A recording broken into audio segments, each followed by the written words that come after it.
বাংলাদেশে শান্তিপূর্ণ আন্দোলনকারীদের হত্যাকাণ্ড ও সহিংসতায় জড়িতদের জবাবদিহিতা এবং আহতদের সহায়তা নিশ্চিতের আহ্বান জানিয়েছে মানবাধিকার সংগঠন ফর্টিফাই রাইটস। সাম্প্রতিক তাদের অনুসন্ধানে উঠে এসেছে বাংলাদেশের সদ্য বিপ্লবে নিরাপত্তা বাহিনী ও রাজনৈতিক দলের সদস্যরা শান্তিপূর্ণ প্রতিবাদকারীদের হত্যার সঙ্গে জড়িত ছিল। ফর্টিফাই রাইটসের 2 মাসব্যাপী অনুসন্ধানে জানা গেছে, বাংলাদেশের নিরাপত্তা বাহিনী এবং ক্ষমতাচ্যুত প্রধানমন্ত্রী শেখ হাসিনার নেতৃত্বাধীন তৎকালীন শাসক দল আওয়ামী লীগের সদস্যরা প্রতিবাদ দমনের সময় হত্যাকাণ্ড ও সহিংসতায় জড়িত ছিল। ফর্টিফাই রাইটসের পরিচালক জন কুইনলি বলেন, সাবেক প্রধানমন্ত্রী শেখ হাসিনা সহ সহিংসতার মূল পরিকল্পনাকারীদের জবাবদিহিতার আওতায় আনা উচিত। অন্তর্বর্তীকালীন সরকার সহিংসতার শিকার এবং নিহতদের পরিবারের জন্য গুরুত্বপূর্ণ পদক্ষেপ নিচ্ছে। তবে বিচারহীনতার সংস্কৃতি দূর করতে হলে এই সরকারকে বিচার বহির্ভূত হত্যা, গুম এবং নির্যাতন সহ অতীতের অপরাধের শিকার ব্যক্তিদের সহায়তা প্রদান এবং দায়বদ্ধতা নিশ্চিত করতে হবে। তিনি আরও বলেন, জুলাই এবং আগস্টের সহিংসতার শিকার বেঁচে থাকা ব্যক্তিরা এবং নিহতদের পরিবার সত্য ন্যায় বিচার এবং সমর্থনের অধিকারী। বাংলাদেশের মানবাধিকার সংস্কারের জন্য বড় পরিবর্তন প্রয়োজন এবং এটি সম্ভব, তবে তা কেবলমাত্র পুরনো সরকারের অধীনে ঘটে যাওয়া লঙ্ঘনের জন্য দায়বদ্ধতা ও ক্ষতিপূরণের মাধ্যমে অর্জিত হতে পারে।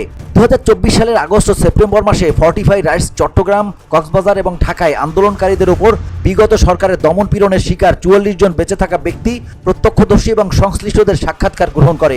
Fortify Rights police, border guard Bangladesh BGB এবং আওয়ামী লীগ সহ দলটির ছাত্র সংগঠন ছাত্রলীগ ও যুব সংগঠন যুবলীগ কর্তৃক সংগঠিত হত্যাকাণ্ড ও সহিংসতা নথিভুক্ত করে। গত সেপ্টেম্বরে বাংলাদেশের অন্তর্বর্তীকালীন সরকারের স্বাস্থ্য মন্ত্রণালয়ের তথ্যমতে জুলাই ও আগস্ট মাসে আন্দোলন সংশ্লিষ্ট ঘটনায় 1000 জনেরও বেশি হত্যাকাণ্ড নথিভুক্ত করেছে। ফর্টিফাই রাইটসের তদন্তে জানা গেছে, অনেক ঘটনায় পুলিশ শান্তিপূর্ণ আন্দোলনকারীদের লক্ষ্য করে নির্বিচারে গুলি চালিয়েছে। আন্তর্জাতিক মানবাধিকার আইনের অধীনে বাংলাদেশ বিশ্বজনীন মানবাধিকার ঘোষণাপত্রের 20 নং অনুচ্ছেদ এবং আন্তর্জাতিক নাগরিক ও রাজনৈতিক অধিকার সম্পর্কিত চুক্তির 21 নং অনুচ্ছেদে স্বাক্ষরকারী হওয়ায় শান্তিপূর্ণ সমাবেশের অধিকার নিশ্চিত করে। বাংলাদেশের সংবিধানের 37 নং অনুচ্ছেদেও প্রতিটি নাগরিককে শান্তিপূর্ণভাবে এবং অস্ত্র ছাড়া জনসভা ও মিছিলে অংশগ্রহণের অধিকার প্রদান করে। তবে যে কোনো যুক্তিসঙ্গত বিধিনিষেধ আইন দ্বারা আরোপিত হতে পারে, যা জনশৃঙ্খলা বা জনস্বাস্থ্যের স্বার্থের প্রয়োজনীয়।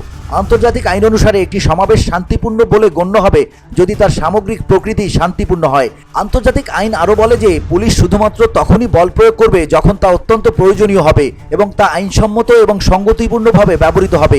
জাতিসংঘের আচরণবিধি অনুসারে আইন প্রয়োগকারী কর্মকর্তাদের জন্য নির্দেশনা প্রদান করা হয়েছে যে তারা কেবল তখনই বল প্রয়োগ করবেন যখন তা কঠোরভাবে প্রয়োজনীয় এবং তাদের কর্তব্য পালনের জন্য প্রয়োজনীয় পরিমাণে। VOD Bangla news desk.